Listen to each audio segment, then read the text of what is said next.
Already thumbnail এবং title দেখে তো বুঝেই ফেলেছেন যে আজকের ভিডিওটা হতে যাচ্ছে সাউথ আফ্রিকার এবারে টি-20 ওয়ার্ল্ড কাপের স্কোয়াডটা কেমন হলো, সেই স্কোয়াডের স্ট্রেংথ কতটুকু, বা সেই স্কোয়াডে ব্যাটিং ডেপথ কতটুকু আছে, বোলিংয়ে কারা কারা রয়েছেন, আমরা সাউথ আফ্রিকার ওয়ার্ল্ড কাপ টি-20 স্কোয়াডটা কেমন হলো সেটা নিয়ে একটা বিস্তারিত আলোচনা করবো। So without further edu let's start the video right away.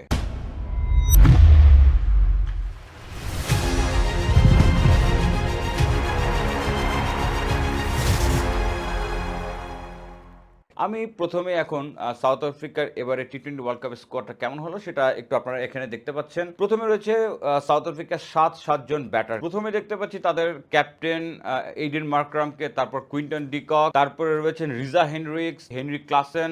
Next তাদের রয়েছে ডেভিড মিলার, ট্রিস্টান স্টাবস এবং রায়ান রিকলটন। অলরাউন্ডার হিসেবে দেখা যাচ্ছে এখানে মার্কো ইয়ানসেনকে, এবং বোলিংয়ে কিন্তু দেখা যাচ্ছে সাতজন বোলারকে তারা কিন্তু এই স্কোয়াডে রেখেছেন।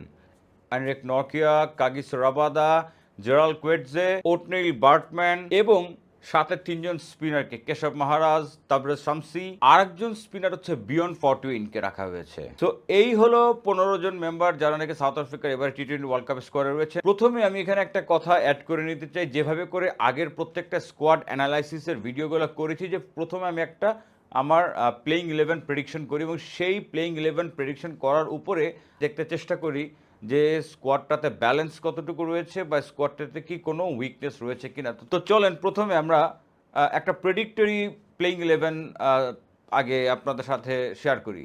ফার্স্টে আমার মতে কুইন্টন ডিকক এবং রিজা হেনরিক্স ওপেনিং করবে এবং ওয়ান ডাউনে আসবে এইডেন মার্করাম। নাম্বার 4-এ যদি বলি তাহলে আমার মতে সেখানে আসবে ট্রিস্টান স্টাবস, নাম্বার 5-এ আসবে হেনরি ক্লাসেন, নাম্বার 6-এ থাকবে ডেভিড মিলার, নাম্বার 7-এ হয়তো দেখতে পাবো মার্কো ইয়ানসেন, নাম্বার 8-এ দেখতে পাবো কেশব মহারাজ, নাম্বার 9-এ দেখতে পাবো কাগিসো রাবাদাকে, নাম্বার 10-এ দেখতে পাবো অ্যান্ড্রিক নরকিয়াকে, এবং নাম্বার 11-এ আইদার তাবরেজ শামসি অথবা জেরাল্ড কোয়েটজেকে।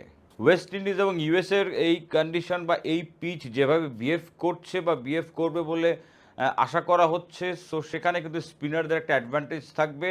আমার কাছে মনে হয় সাউথ আফ্রিকার এই স্কোয়াডে দুজনই যে স্পিনার, তিনজনের ভিতরে দুজন যে স্পিনার রয়েছেন, কেশব মহারাজ এবং তাবরেজ শামসি, দুজনে কিন্তু ওয়ার্ল্ড ক্লাস স্পিনার। যদি কিনা তিনজন ফাস্ট বোলার দুজন স্পিনার যায় তাহলেও কিন্তু পুরোপুরি বোলিং লাইন আপটা কম্প্যাক্ট একটা বোলিং লাইন আপ সাউথ আফ্রিকার এবারে দেখতে পাচ্ছি আমরা। ব্যাটিংয়ের কথায় আসবো, এবার ব্যাটিংয়ে যদি বলি, ওপেনিংয়ে কিন্তু কুইন্টন ডিকক আমার কাছে মনে হয় যে এখন ওয়ার্ল্ডেরই one of the best opener. সাথে Reeza Hendricks, on his given day he can score big. আমার কাছে মনে হয় এই দুজনই best choice as an opener for South Africa, সাথে এইডেন মার্করাম।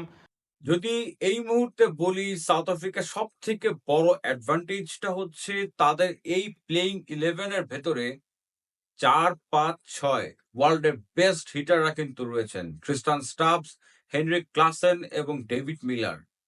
আপনি জাস্ট চিন্তা করেন একবার যে অন আ গিভেন ডে যদি এই তিনজনের তিনজনই যদি ক্লিক করে, আমরা যেটা দেখি যে Heinrich Klaasen he is a best, Tristan Stubbs তিনিও কিন্তু সেম অ্যাগ্রেশনে খেলেন, আর ডেভিড মিলারকে তো কিলার মিলারই বলা হয়, কারণ he has been playing for years এবং he is a proven performer, যিনি কিনা লাস্টের দিকে কিন্তু গেম সিঙ্গেল হ্যান্ডেডলি কিন্তু বের করে নিয়ে আসতে পারেন এবং তিনি করেছেন প্রমাণ অনেক অকেশনেই।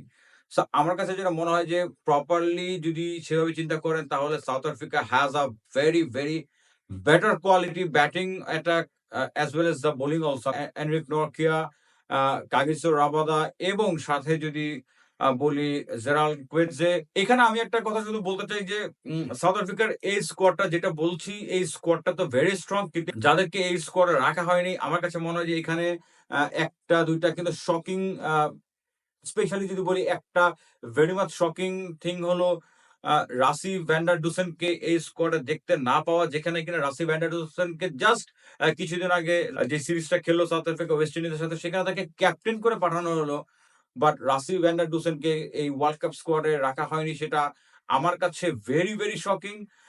কেন বলছি, কারণ হচ্ছে স্কোয়াডে আপনি দেখেন রায়ান রিকেলটনকে রাখা হয়েছে, Ryan Rickelton as a wicket keeper backup. আর যদি বলি রায়ান রিকেলটনের পারফরমেন্স ইন্টারন্যাশনাল টি-20 ম্যাচে, দ্যাট ইজ ভেরি পুয়ার। তার স্ট্রাইক রেটও একেবারেই ভালো না, এভারেজে মনে হয় ১০-১২ র মতন হইতে পারে। সো আমার কাছে যেটা মনে হয় যে রায়ান রিকেলটন, ইভেন আমার কাছে মনে হয় না যে রায়ান রিকেলটন প্রপার চান্সও পেতে পারেন। কারণ দেখেন এই স্কোয়াডে মেইন উইকেট কিপার হিসেবে কুইন্টন ডি কক থাকবেন। সাথে যদি ব্যাকআপ উইকেট কিপিং এর অপশন দরকার পড়ে তাহলে সেখানে কিন্তু হেনরিক ক্লাসেন আছেন। এবারে আইপিএলে সানরাইজার্স হায়দ্রাবাদের হয়ে কিন্তু আমরা দেখেছি পুরো season Heinrich Klaasen wicket keeping করেছেন। সো ক্লাসেন থাকার পর থার্ড উইকেট কিপিং অপশন হিসেবে রায়ান রিকেলটনকে রাখা হয়েছে। আমার কাছে মনে হয় যে that doesn't make any sense. যেখানে নাকি রাসি ভ্যান্ডারডুসেন এমন কোয়ালিটির প্লেয়ার যিনি কিনা আপনি তাকে ওপেনিং এ নামান, ওয়ান ডাউন এ নামান, কি ফিনিশার এর রোলে পাঠান। রাসি ভ্যান্ডারডুসেন ইস এ কমপ্লিট প্যাকেজ যিনি কিনা হি can score big, he can carry out his innings. তিনি কিন্তু ঐরকম পেশেন্স নিয়ে বা ঐরকম মেন্টালি স্ট্রং একজন ব্যাটার যিনি কিনা যেকোনো সিচুয়েশনে সিচুয়েশনটাকে হ্যান্ডেল করার মতন একটা প্লেয়ার। আমার কাছে মনে হয় দিস ইজ ভেরি শকিং যে রাসি ভ্যান্ডারডুসেনের বাদ পড়াটা। আর যদি বলি এই স্কোয়াডে মার্কো ইয়ানসেন ছাড়া সেইরকম অর্থে প্রপার অলরাউন্ডার কিন্তু একজনও নেই। সো আমার কাছে মনে হয় যে আ এখানে যদি একজন বোলিং অলরাউন্ডারকে ইনক্লুড করা যেত, সেটা কোথায়? সেটা হচ্ছে সাউথ আফ্রিকার এই স্কোয়াডে আপনার ২ জন স্পিনার যারা রয়েছেন কেশব মাহারাজ এবং তাবরেজ শামসি, এই ২ জনকে যদি খেলানো কোনো ম্যাচে যদি ২ টা স্পিনারকে খেলায় তাহলে এই ২ জনই খেলবেন। সাথে Aiden Markram part timer spinner আছেন ১-২ ওভার। ইভেন যদি পিচ যদি পুরো স্পিন ফ্রেন্ডলি হয় তাহলে মাকরাম নিজেও কিন্তু ৪ ওভার বোলিং করতে পারেন। আমার কাছে মনে হয় না যে ফরটুইনকে আপনার থার্ড স্পিনার হিসেবে এখানে সাউথ আফ্রিকার রাখাটা কোনো আ মানে হয়। আমার কাছে এখানে মনে হয় যে ফরটুইনের বদলে যদি অ্যান্ডেল ফেহলুকায়োকে রাখা হতো অ্যাজ আ বোলিং অলরাউন্ডার, কারণ ফেহলুকায়ো কিন্তু প্রুভেন পারফর্মার এবং আমরা কিন্তু সেটা ওয়ানডেতেও দেখেছি, টেস্টেও দেখেছি। টি-টোয়েন্টিও কিন্তু তার পারফরম্যান্স খুবই ভালো। আমার কাছে মনে হয় যে হি ইস অলসো হ্যান্ডি ব্যাটার এবং যেহেতু তিনি right arm medium fast, so আমার কাছে মনে হয় যে এখানে ফরটুইনকে থার্ড স্পিনার হিসেবে না রেখে যদি ফেলুকায়োকে রাখা হতো, uh that could have been much better. তো আমার কাছে সাউথ আফ্রিকার স্ট্রেংথ মনে হয় তাদের ব্যাটিং প্রপার ৬ জন ব্যাটসম্যান রয়েছে 11 এর ভেতরে প্রপার বোলার পাঁচটাকে দেখতে পাচ্ছি। যদি সাউথ আফ্রিকা এবারে ভালো না করে তাহলে কবে সাউথ আফ্রিকা ভালো করবে সেটা only God knows। আর একটা কথা বলব যে this is their high time, কারণ সাউথ আফ্রিকার কিন্তু 99 ওয়ার্ল্ড কাপের পর থেকে একটা জিনিস কনসিস্টেন্টলি তারা যেটা করে এসেছে সেটা হচ্ছে গ্লোবাল ইভেন্টের মেইন রাউন্ডে বা নকআউট স্টেজে যাওয়ার পরে সাউথ আফ্রিকাকে কিন্তু চোক করতে দেখা যায়। একটা চোকার্স ট্যাগ তো তারা নিজেদের নামের সাথে লাগিয়ে নিয়েছেই। হয়তো তারা প্রেশারটা নিতে পারে না বিগ ম্যাচের, বা তারা নার্ভটা হোল্ড করে রাখতে পারে না, বা তারা হয়তোবা ভেঙে পড়ে চাপে। সে এবং সে কারণে সাউথ আফ্রিকা কিন্তু নকআউট স্টেজে গিয়ে স্পেশালি আ কখনোই কোনোবারই কিন্তু দেখা যায় না যে সাউথ আফ্রিকা ভালো কিছু করতে পেরেছে। I hope যে this is the time for them। South Africa group D তে রয়েছে, যেই গ্রুপে নাকি বাংলাদেশ, শ্রীলঙ্কা, নেদারল্যান্ড এবং নেপাল রয়েছে, এবং এখানে আমি দেখতে পাচ্ছি সাউথ আফ্রিকা ইজিলি ৪ টা ম্যাচে জিতবে with due respect to every other teams. আমার কাছে মনে হয় যে সাউথ আফ্রিকা গ্রুপ স্টেজটা ইজিলি পার করবে এবং সুপার 8 এ তাদের সামনে চ্যালেঞ্জ থাকবে অবশ্যই।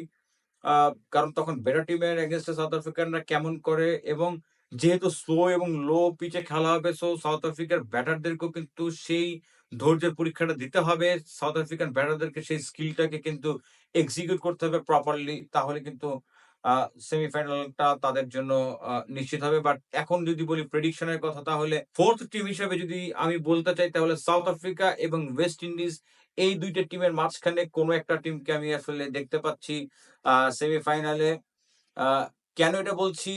কারণ হচ্ছে ওয়েস্ট ইন্ডিজের টিমটা নিয়ে যে এনালাইসিস করব সেটা নেক্সট ভিডিওতে আসবে। তো বলেন সাউথ আফ্রিকার স্কোরটা আপনাদের কাছে কেমন লেগেছে? আশা করি এই ভিডিওটা আপনাদের কাছে ভালো লেগে থাকবে। এবং আপনাদের কাছে কি মনে হয় যে আমার প্রেডিকশন এর সাথে বা সাউথ আফ্রিকার যে স্ট্রেংথ টার কথা বললাম, ব্যাটিং বোলিং মিলিয়ে যে ব্যালেন্সড একটা স্কোয়াড আমার কাছে মনে হয়েছে, তার সাথে কি আপনারা একমত কিনা? বা আপনাদের কাছে কি মনে হয় যে রাসি ভ্যান ডার ডুসেনকে এই স্কোয়াডে রাখা যেতে পারত বা রাখতে হতো? এবং আমি যেটা বলছি যে আমার সাথে কি আপনারা একমত কিনা যে সাউথ আফ্রিকা বা ওয়েস্ট ইন্ডিজের মধ্যে থেকে যেকোনো একটা টিম যাবে? বা আপনাদের কাছে কাকে মনে হয় যে সাউথ আফ্রিকা কি সেমিফাইনালে যেতে পারবে কি পারবে না? প্লিজ নিচে কমেন্ট বক্সে কমেন্ট করে জানাবেন। যারা কিনা আমাকে নতুন দেখছেন বা এই চ্যানেলটা নতুন দেখছেন তাদের কাছে একটা request, please make sure to subscribe our YouTube channel and follow our Facebook page. দোয়া করবেন, দোয়ায় রাখবেন। দেখা হবে নেক্সট কোনো ভিডিওতে। ততক্ষণ পর্যন্ত ভালো থাকবেন। আসসালামু আলাইকুম।